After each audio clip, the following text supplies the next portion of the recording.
الحمد لله نحمده ونستعينه ونستغفره ونعوذ بالله من شرور أنفسنا ومن سيئات أعمالنا من يهده الله فلا مضل له ومن يضلله فلا هادي له أشهد أن لا إله إلا الله وحده لا شريك له وأشهد أن محمدا عبده ورسوله أما بعد فإن خير الحديث كتاب الله وخير الهدي هدي محمد صلى الله عليه وسلم وشر الأمور محدثاتها وكل محدثة بدعة وكل بدعة ضلالة وكل ضلالة في النار. أعوذ بالله من الشيطان الرجيم. بسم الله الرحمن الرحيم. قد أفلح من تزكى وذكر اسم ربه فصلى بل تؤثرون الحياة الدنيا والآخرة خير وأبقى. میرے بھائیو، آج عید کا دن ہے. اللہ تبارک و تعالیٰ کا شکر ہے کہ اللہ نے ہمیں اپنی زندگی میں ایک اور عید کا دن دکھایا. ہم نے رمضان المبارک کے روزے رکھے، ہم نے اپنی بساط کے مطابق محنتیں کی، عبادتیں کی. اللہ یقیناً اخلاص کے ساتھ کی تو اللہ نے انہیں انشاءاللہ ضرور قبول کیا ہے. بارک اللہ فیکم. دیکھیں، نبی صلی اللہ علیہ وسلم نے بتایا کہ عید کے دن اللہ تبارک و تعالیٰ اپنے فرشتوں کو زمین کی طرف بھیجتا ہے. وہ مختلف چوکوں میں کھڑے ہو کر لوگوں کو آواز دیتے ہیں، یا امت محمد اخرجوا الی رب کریم. اے امت محمد، اپنے رب کریم، کرم کرنے والے رب کی طرف نکلو، اور جو تم نے محنتیں کی ہیں اس کا تمہیں بدلہ ملے. اللہ تبارک و تعالیٰ یہ فرشتوں کو بھیج کر میسج دیتا ہے. پھر جب لوگ آ جاتے ہیں میدان میں، جیسے آپ بیٹھے ہیں، تو اللہ فرشتوں سے پوچھتا ہے، ما جزاء العجیز، اس مزدور کی کیا مزدوری ہونی چاہیے جو اپنا کام مکمل طور پر کرے. تو فرشتے کہتے ہیں کہ پورا بدلہ ملنا چاہیے. چنانچہ اللہ سے فرماتا ہے، اشہدکم یا ملائکتی، اے میرے فرشتوں، میں تمہیں گواہ بنا کر کہتا ہوں کہ انہوں نے جو رمضان کے روزے رکھے، جو قیام کیا، میں ان سے راضی ہو گیا اور میں نے انہیں معاف کر دیا. آج جو کچھ مانگو گے اے میرے بندو، میں تمہیں دوں گا. آخرت کے بارے میں مانگو یا دنیا کے بارے میں مانگو، میں تمہیں دوں گا. تم نے مجھے راضی کیا، میں تم سے راضی ہو گیا. فرشتے یہ سن کر بہت خوش ہوتے. میرے بھائیو، عید کے دن حضرت علی رضی اللہ تعالیٰ عنہ کو ایک ساتھی نے دیکھا کہ وہ خشک روٹی کھا رہے. تو وہ کہنے لگے، آپ عید کا دن ہے اور خشک روٹی کھا رہے. تو وہ فرمانے لگے، لیس العید لمن لبس الجدید، عید اس کی نہیں جو نئے کپڑے پہن لے، وَأَكَلَ السَّرِيدَ، اچھے کھانے کھائے، وَلَكِنَّ الْعِيدَ لِمَنْ قُبِلَ مِنْهُ بِالْأَمْرِ صِيَامُهُ، عید اس کی ہے جس کے روزے قبول کر لیے گئے، جس کی نمازیں قبول کر لی گئی، اس کی عید ہے. فرمایا جس کے گناہ معاف کر دیے گئے اس کی عید ہے. وَشُكِرَ لَهُ سَعْيُهُ، جس کی محنتیں کی قدر کی گئی اس کی عید ہے. آج بھی ہماری عید ہے، کل بھی ہماری عید ہوگی. جس دن ہم اللہ کی نافرمانی سے بچے رہیں گے وہ دن ہمارا عید کا دن. میرے بھائیو، عید کے پر تفریح جائز ہے. نبی صلی اللہ علیہ وسلم کے گھر میں عید کے دن کچھ نوخیز بچے دف بجا کر گا رہی تھی، حضرت ابو بکر صدیق رضی اللہ تعالیٰ عنہ نے انہیں ڈانٹا تو آپ نے فرمایا انہیں چھوڑ دو، یہ عید کا دن ہے، ہر قوم کا ایک عید ہوتی ہے، یہ آج ہمارا عید۔ تو معلوم ہوا تفریح جائز ہے، لیکن تفریح اور خوشی کے نام پر موسیقی گانے سننا یہ قطعاً حرام ہے، کیونکہ آلات موسیقی کو نبی صلی اللہ علیہ وسلم نے حرام کیا۔ میرے بھائیوں، ہم نے روزے رکھے، قیام کیا، حج کیا، اعتکاف میں بیٹھے اور عبادتیں کی، سب کچھ اخلاص کے ساتھ کیا، یقیناً اللہ نے قبول فرمائی۔ لیکن میرے بھائیوں، ہمیں غور کرنا چاہیے، یہ اللہ کے حقوق تو ہم نے ادا کر دیے، کیا حقوق العباد وہ بھی ہم ٹھیک طور پر ادا کر رہے ہیں؟ یہ ہمیں دیکھنا چاہیے۔ کہیں کسی کا مال تو نہیں دبا لیا، کہیں کسی کے حصے کی زمین پر قبضہ تو نہیں کر لیا، کہیں اپنے بہنوں کو محروم تو نہیں کیا ورثہ سے، کہیں اپنی بیٹیوں کو ورثہ سے محروم تو نہیں کیا۔ دیکھ لے، کسی کو کسی پر زیادتی کر کے اس کو ناراض تو نہیں کیا۔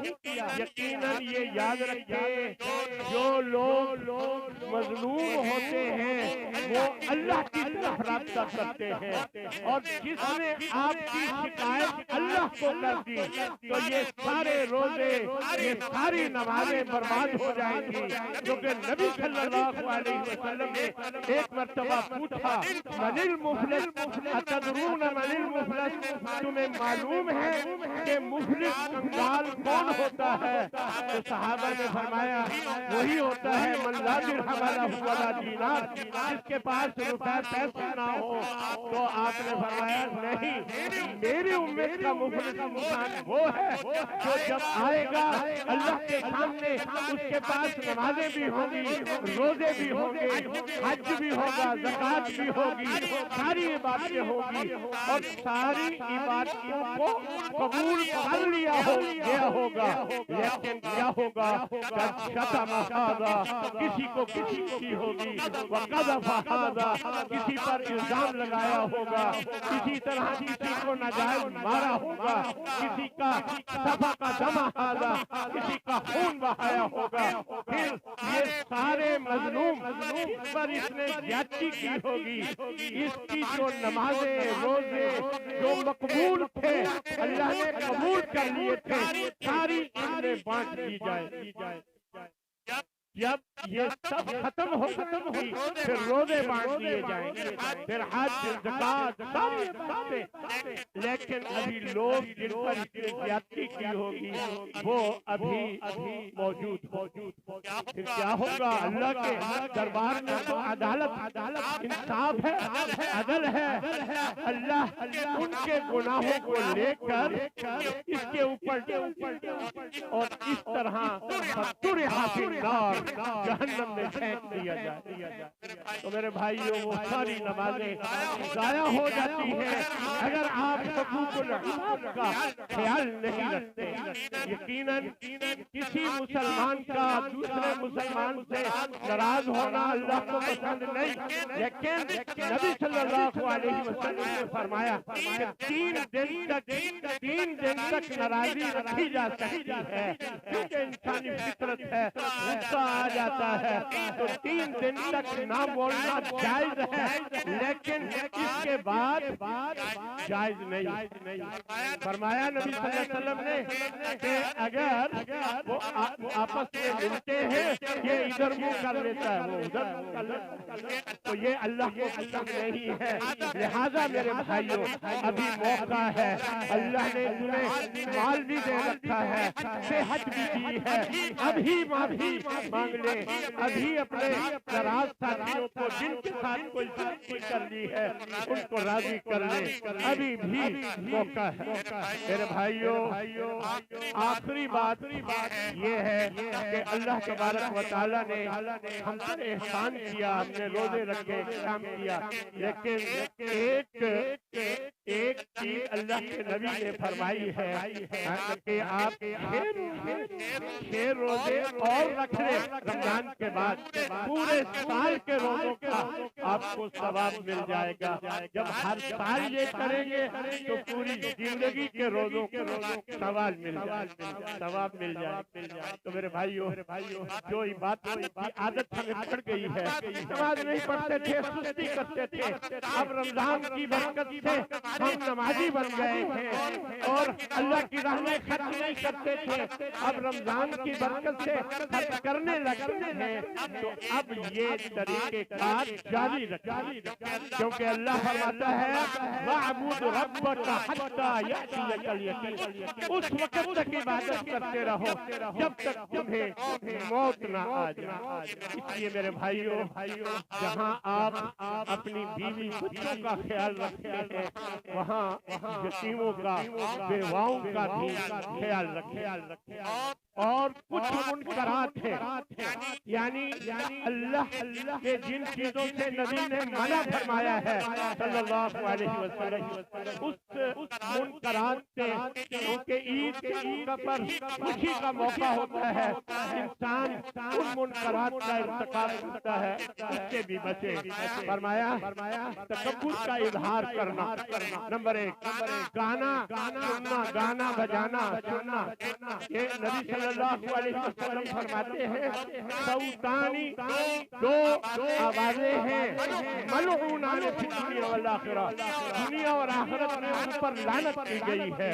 ایک، اگر کوئی خوشی اس وقت موسیقی سننا، گانے سننا، اور اگر کوئی مصیبت کھولتی ہو جائے تو اس وقت نوحہ کرنا، یہ 2 آوازیں اللہ کو پسند نہیں ہیں، ان پر لعنت کی گئی۔ اس لیے ہمیں گانوں سے بچنا چاہیے۔ اور تیسری بات ہے داڑھی بنانا، کیونکہ اللہ کے نبی کا حکم ہے داڑھی بڑھاؤ تو بڑھانی چاہیے، یہ حکم کی خلاف ورزی ہے، اس لیے اس کا خیال رکھیں۔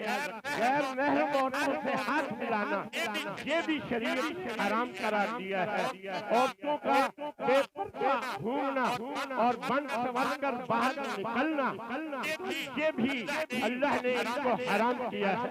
غیر محرم عورتوں سے خلوت میں ملنا، ملاقات کرنا اور مردوں کا سونا پہننا، یہ سب چیزیں شریعت نے حرام کی ہیں۔ اس لیے ہمیں چاہیے کہ ہم ان منکرات سے بچ کے رہیں۔ اب ہم دعا کرتے ہیں، اللہ تبارک و تعالی ہماری دعائیں قبول فرمائے۔ بسم اللہ الرحمن الرحیم، الحمدللہ رب العالمین، الرحمن الرحیم، مالک یوم الدین، ایاک نعبد و ایاک نستعین، اهدنا الصراط المستقیم، اهدنا الصراط المستقیم، لا الہ الا اللہ وحدہ لا شریک لہ، لہ الملک و لہ الحمد وہو علی کل شیء۔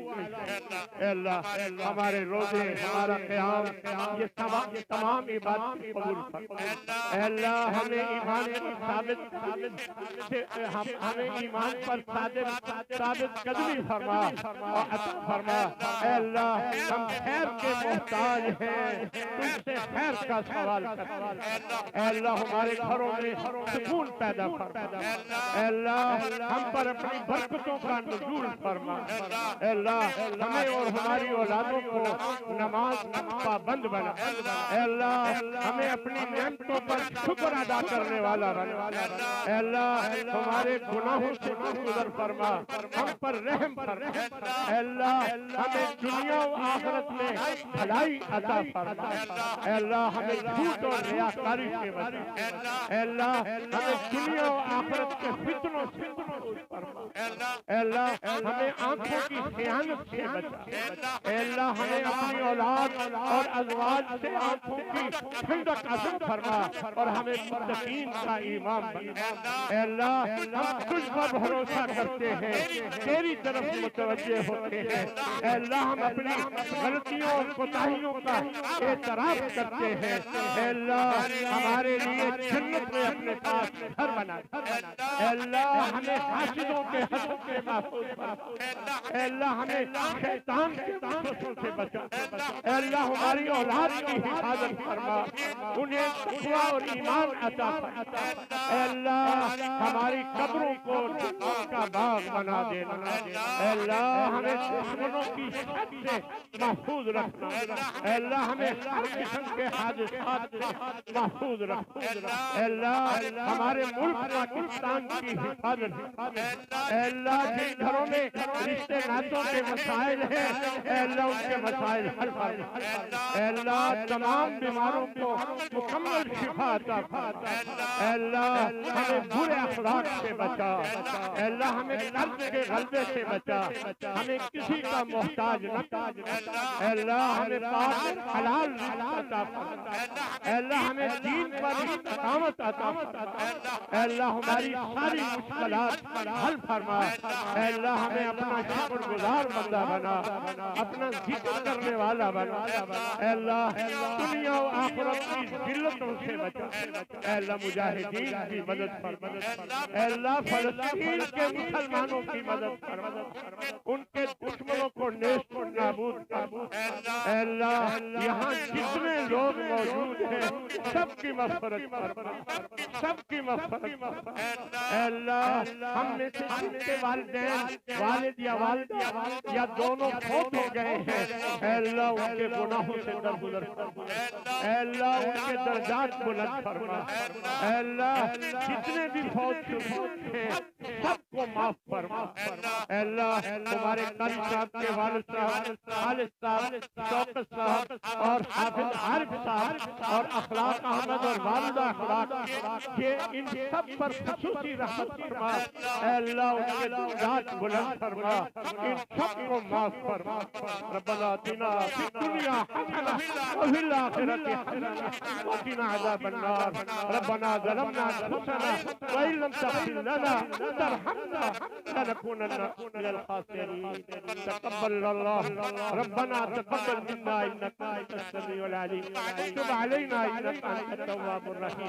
وصلى الله تعالى على خير خلقه وآله أجمعين۔